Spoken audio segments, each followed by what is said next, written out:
આવે, પણ બાકી શક્તિ એ શક્તિ ભાઈઓ, એમના તોલમાં આદમી તો નો જ આવે. હા, બહુ સાચી વાત કહું.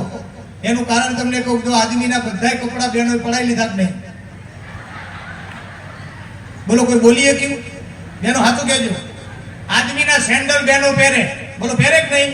આદમીના બૂટ પહેરે, આદમીના મોજા પહેરે, આદમીનો પેન્ટ પહેરે, આદમીનો શર્ટ પહેરે, આદમીનો ટી-શર્ટ પહેરે, આદમીની ટોપી પહેરે, આદમીના ચશ્મા પહેરે, આદમીની ધોતી પહેરે, આદમીનો પહેરણે પહેરે. રહી જતો તો પાપાનો લેઘો પ્લાઝો કરીને પહેર્યો. પ્લાઝો તો જોશે. બોલો સાચી વાત કે ખોટી વાત?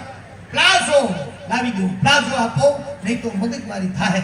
એક ઘરમાં પૈસા પ્લાઝા માટે આમ તો બાજુભાઈ રમલી લાઈ, પેલી સમલી લાઈ, પેલી કમલી લાઈ, બધા ઘેર પ્લાઝો, મારે પ્લાઝો નહીં, હાથે આવો એટલે પ્લાઝો લેતા આવજો, નહીં મગજમારી થાય.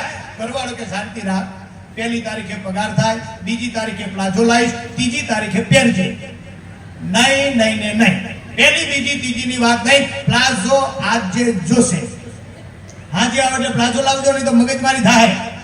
હવે આદમી હુડી વચ્ચે ઉપાડી થઈ ભાઈ, પણ હોશિયાર હતો.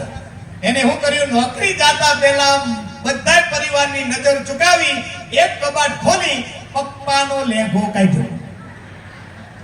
એને ધીરે કરીને બેગમાં નાખ્યો.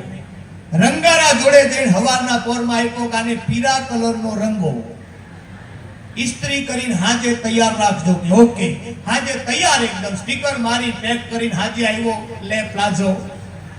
ઘરવાળી રાજી, પરિવારમાં મોજ. હવાર ક્યારે ઉગે ઈ બાઈને ટેન્શન હતું, જલ્દી હવાર ઉગે સારું પ્લાઝો પહેરું. અને વાત કરતા કરતા હવાર ઉગ્યું. ઘરવાળી નાઈ ધોઈને વહેલા ઉઠીને પ્લાઝો પહેર્યો, ઘરમાં આટા મારે. બાપા લેઘો ગોતે. મારો લેઘો ક્યાં ગયો? બાપા આ કબાટ ખોલે, આમાં નથી હો. આ કબાટ ખોલે, આમાં નથી. એટલે મારો લેઘો ક્યાં ગયો? આખો દી ગોત્યો. છોકરો તો જેવો ઉઠે એવું નાઈ ધોઈને નોકરી. હાજે છોકરો આવ્યો ત્યાં બાપા થોડા ઢીલા. કે હે બાપા? કે હા. કેમ આમ થોડો થાક લાગે એવું લાગે? કે બેટા હવારથી લેઘો ગોતું પણ મળતો નથી હો. છોકરાએ કીધું પપ્પા ક્યાં હવે લેઘો ગોતતા નહીં. કે કેમ? કે એને બીજો અવતાર ધારણ કર્યો છે.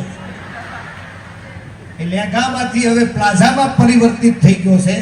એટલે આપણને એમ થાય ઘરની અંદર ઝઘડો ન થાય એના માટે માણસો કેટલું હાચવે સીધો જો.